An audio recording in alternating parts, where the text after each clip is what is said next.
축구팬 여러분 안녕하십니까? K리그1 순위의 정상화가 이뤄지고 있는 걸까요? 2025 K리그1 5라운드 프리뷰 지금부터 시작해 보도록 하겠습니다. 자, 본격적인 프리뷰를 시작하기 전에 현재 2025 K리그1 순위를 좀 살펴보도록 하겠습니다. 1위는 대전 하나시티즌이고요. 2위 울산, 3위 김천, 4위 대구, 5위 강원, 6위 광주, 7위 서울, 8위 제주, 8위 전북, 그리고 10위 안양, 11위 수원FC, 마지막으로 포항 스틸러스가 최하위에 위치해 있습니다. 자, 그럼 5라운드 경기 목록 좀 보도록 하겠습니다. 첫 번째 경기는 제주와 대전, 두 번째는 강원과 서울, 세 번째는 대구와 안양, 네 번째는 수원FC와 울산, 다섯 번째 경기는 김천과 광주, 마지막 경기는 전북과 포항스틸러스의 경기가 5라운드에 또 포진이 되어 있습니다. 자, 첫 번째 경기부터 본격적으로 들어가 보도록 하겠습니다. 첫 번째 경기는 3월 15일 토요일 14시 제주 월드컵 경기장에서 벌어지는 제주 SK와 대전 하나시티즌의 경기입니다. 자, 제주 SK부터 보도록 하겠습니다. 제주의 현재 순위는 8위입니다. 첫 번째 포인트를 얘기하자면 역시 이창민의 복귀라고 할 수 있겠습니다. 이창민은 중원에서 상당히 큰 역할을 해줄 수 있는 선수죠. 제가 지금 영상을 3월 11일 화요일에 만들고 있는데요. 바로 얼마 전에 또 이창민 선수의 소집 해제가 오피셜에 떴습니다. 이창민 선수는 남은 휴가 기간 이런 것들을 활용해서 제주 SK에서 훈련을 해왔던 걸로 알려졌는데요. 과연 이번 경기에서부터 바로 투입될 수 있을지 한번 확인할 필요가 있어 보이고요. 두 번째는 외국인 선수 기용이 좀 중요하겠습니다. 에반드로 데니엘손 선수가 합류해 있는 제주 SK인데 과연 이번 경기부터 뛸 수 있을지, 그리고 뛴다면 어떤 모습 보여줄지가 중요해 보이고요. 제주의 경우에는 밸런스적인 측면에서는 충분히 괜찮은 모습을 보여주고 있기 때문에 이 선수들의 투입 시점 그리고 시간 이런 것들이 좀 중요해 보입니다. 경기 밑출전 선수로는 김주공 그리고 정훈 선수가 현재 부상에서 복귀할지 안 할지 다소 좀 의문이 있는 상황인데요. 이번 경기에 복귀를 할 수도 있겠지만 선수 보호 차원에서는 좀 더 길게 보고 가는 것이 옳지 않을까 하는 생각을 하게 되는 것 같습니다. 자, 다음으로 원정을 떠나오는 대전 하나시티즌입니다. 대전의 현재 순위는 1위입니다. 첫 번째 포인트라고 한다면 레프트백에서 누가 뛸까의 여부인데요. 박규현 선수가 지난 대구와의 경기에서 경고 누적 퇴장을 당하면서 레프트백에서의 한 자리 또 공백이 발생하게 됐습니다. 사실 강윤성 선수를 왼쪽 백으로 쓸 수도 있겠지만 지난 경기 중원에서 세징야를 꽁꽁 틀어막았던 강윤성이기 때문에 이번 경기에서도 중원에서 상대의 어떤 중요한 선수들을 잘 주게 된다면 대전에게는 그만큼 또 도움이 되는 게 없을 거라는 생각이 드는데, 사실 안톤 선수가 지난 경기 박규현 선수가 빠지고 나서 레프트백 자리로 들어갔잖아요. 그런 걸 생각해 보면 안톤 선수가 들어갈 수도 있을 걸로 보이고요. 혹은 김민우 카드도 있는데 그건 경기 상황에 따라서 좀 확인을 해야 될 걸로 보입니다. 두 번째 포인트는 꽤 잘 맞는 이선 움직임인데요. 최건주, 마사, 윤도영이 준민기 선수를 컨트롤 타워로 하고 굉장히 좋은 합을 보여주고 있습니다. 사실 제주의 경우에는 밸런스가 상당히 좋은 팀이기 때문에 이렇게 흔들 때 잘 안 흔들릴 수도 있는데 이런 걸 대전이 또 어떻게 풀어나갈지가 궁금해지고요. 경기 밑줄전 선수 보면 부상이 현재 김문환, 임덕근, 이순민 선수가 조금 크게 좀 볼만한 선수들이고요. 징계는 박규현 선수가 아까 말씀드린 대로 경고 누적 퇴장을 당하면서 한 경기 출전 정지 징계를 받았습니다. 자, 지난 경기 라인업 보고 계십니다. 제주의 경우에는 4-2-3-1로 나왔고요. 4-2-3-1을 종종 많이 들고 나오고 있는 김학범 감독이고요. 대전의 경우에는 4-4-2지만 마사 선수가 좀 더 아래에 내려와 있어서 4-4-1-1 아니면 4-2-3-1 이렇게 좀 볼 수 있기는 하지만 기본적인 기준은 이렇게 나온다는 거 확인을 하실 수 있겠습니다. 자, 넘어가서 키플레이어 보도록 하겠습니다. 키플레이어에게 타이틀을 붙인 건 균열을 내는 선수들입니다. 이창민 선수는 아마 훈련을 계속해서 해왔던 만큼 제주에서 또 금세 핵심 자원으로서 활약을 할 것으로 보이는데요.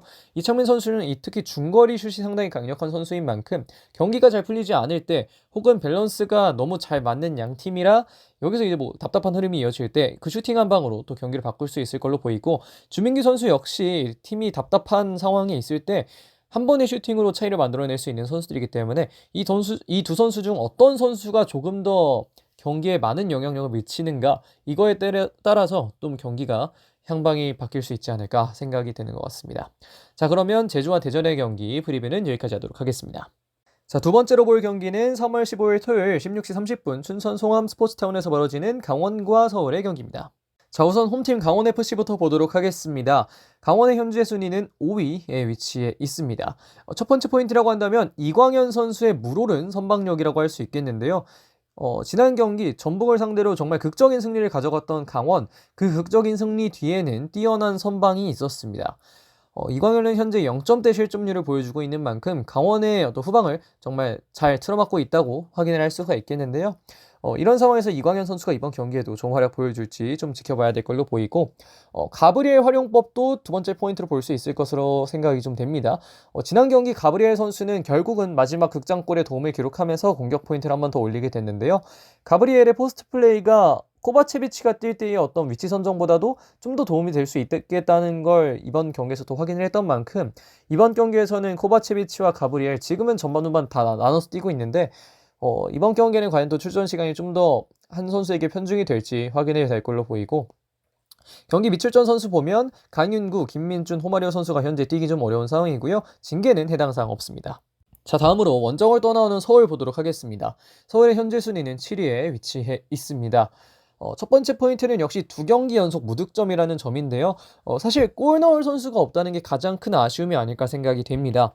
둑스 선수가 영입이 됐습니다만 지난 경기 컨디션 문제로 인해서 경기를 뛸 수 없었는데요.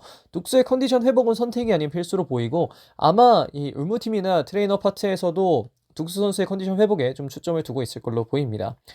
이런 상황에서 그래도 지난 경기 희망을 볼 수 있었던 건 바또 사무엘 선수가 보여줬던 능력들인데요.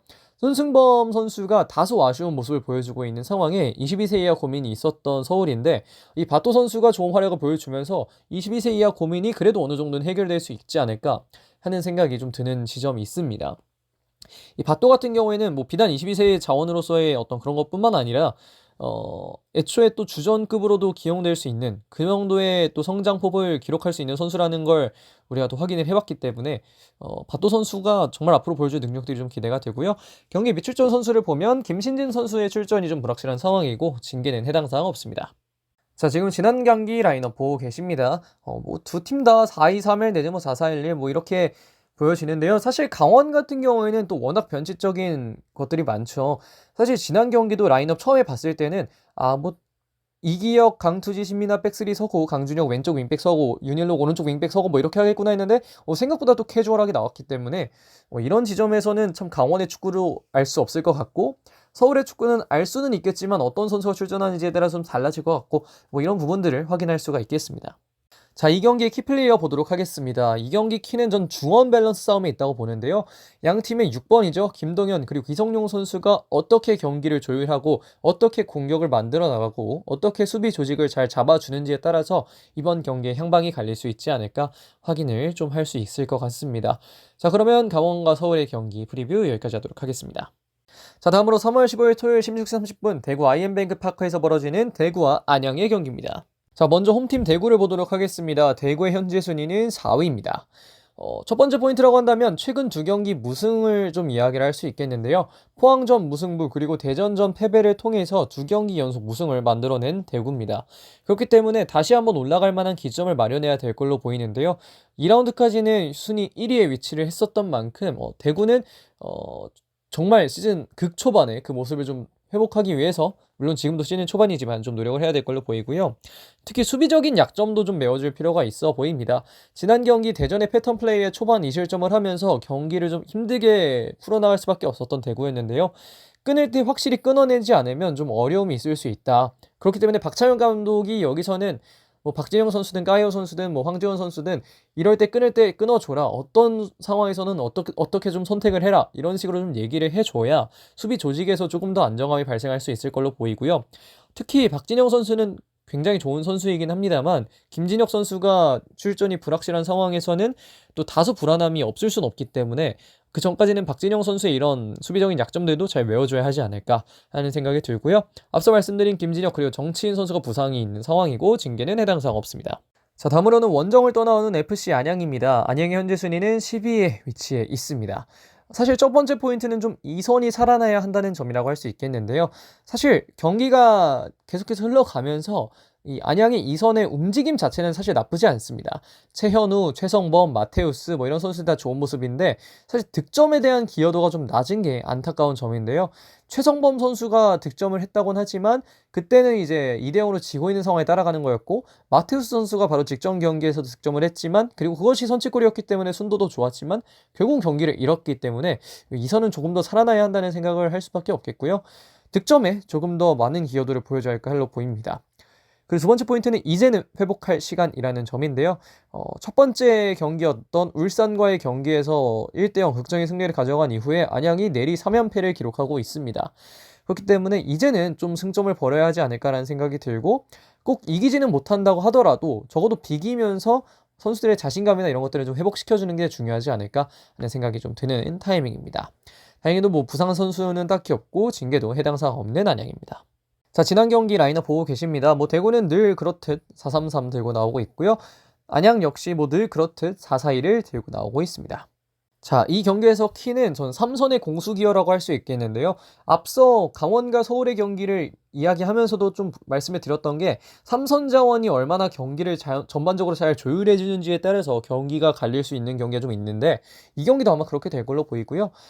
대구에서는 요시노, 그리고 안양에서는 김정현 선수의 활약이 중요해 보입니다. 물론 안양 삼선은 리영직도 있지만 저는 김정현 선수가 좀 잘 잡아주는 게 중요할 걸로 보이는데요.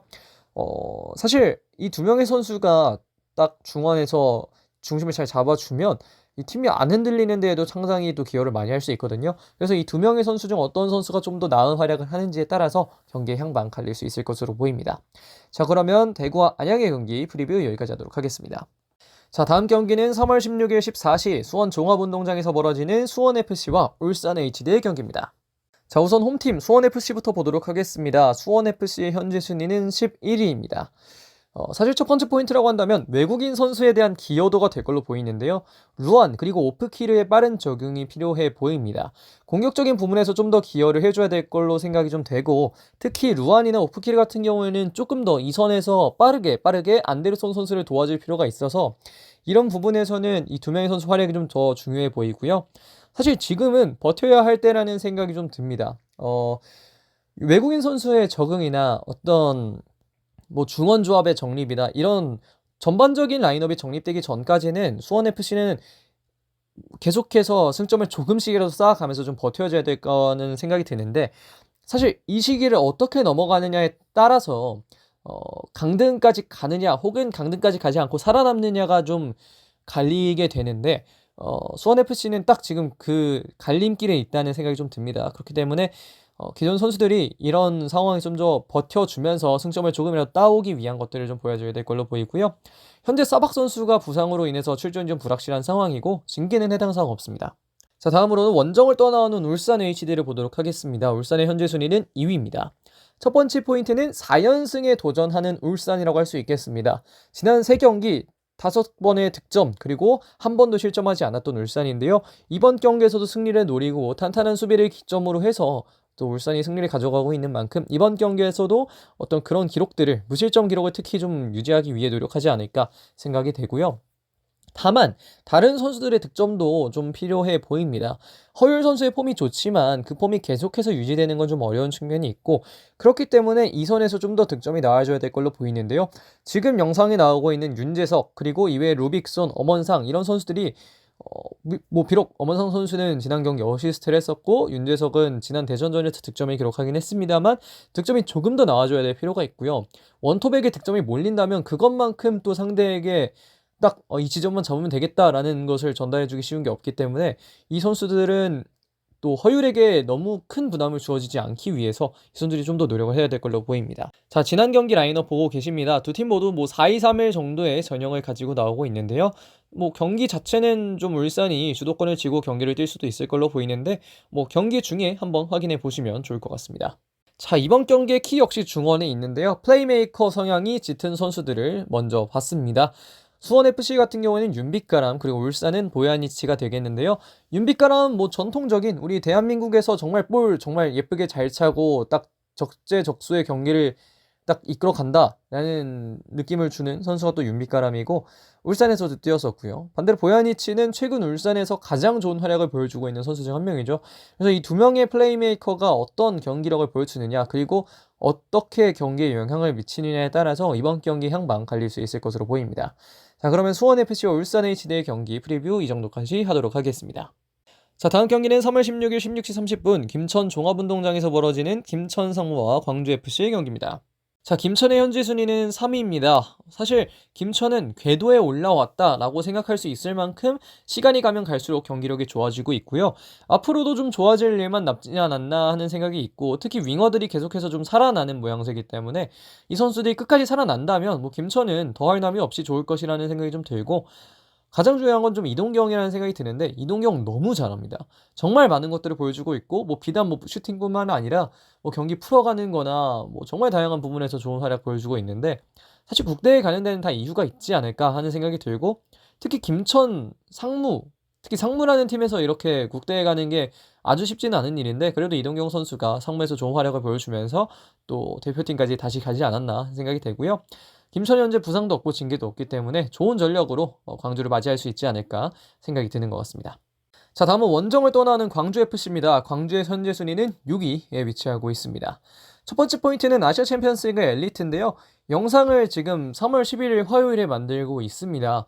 제가 원래는 목요일에 만들어서 금요일에 올려드리는데요. 제가 수요일, 목요일 모두 또 일정이 있는 바람에 화요일에 만들고 있어서 지금 기준으로는 결과를 모르는 상황인데, 그래도 다행히 또 홈에서 경기를 진행한다는 점에서는 광주가 뭐 이동 시간이라는 변수는 없이 경기를 치를 수 있게 되겠는데요. 비셀고베를 상대로 또 광주FC가 좋은 경기를 펼쳐주길 바라는 마음이 있고요. 두 번째 포인트는 유일한 무패팀이라는 점입니다. 현재까지 1승 2무로 유일하게 또 패배가 없는 광주인데요. 이정효의 광주는 참 뭐라고 할까요? 시즌 전까지만 해도 참 이정효 감독도 떠난다 만다 하는 말이 많았고, 또 주축 선수들이 정말 많이 빠졌기 때문에 광주가 올해도 참 쉽지 않겠구나라는 생각을 하는 와중에 또 딱 이 순위표를 까보니까 유일한 무패팀이더라고요. 그래서 이런 걸 보면 참 이정효의 광주는 참 단단하구나 하는 생각을 할 수밖에 없는 것 같고, 현재 가브리엘, 유재호, 최경록, 황재한 이런 선수들 부상으로 뛸 수 없는 상황인데, 이런 상황에서도 광주가 좋은 모습 보여주고 있는 만큼 나중에 이 선수들이 또 복귀를 하면 또 좋은 경기력 더 보여줄 수 있지 않을까 생각을 좀 하게 되는 것 같습니다. 자, 두 팀 모두 기본적으로는 4-4-2 전형으로 보이는 라인업 사용하고 있는데요. 사실 뭐 광주는 뭐 늘 그래왔고, 또 김천도 최근 이 선수들 뭐 4-4-2라고 배치는 해놨지만 또 볼 워낙 잘 차는 선수이기 때문에 뭐 앞으로 경기 들어가서 어떻게 움직이는지 한번 지켜보시면 될 것 같습니다. 자, 이번 경기의 키는 크랙이라고 할 수 있겠습니다. 김천에는 이동경, 그리고 광주에는 아사니 선수를 뽑을 수 있겠는데요. 이 두 명의 선수 모두 각각 중앙과 측면에서 경기를 정말 균열을 낼 수 있는, 상대팀 수비를 아예 흔들어 버릴 수 있는 능력을 가진 선수들이라서요.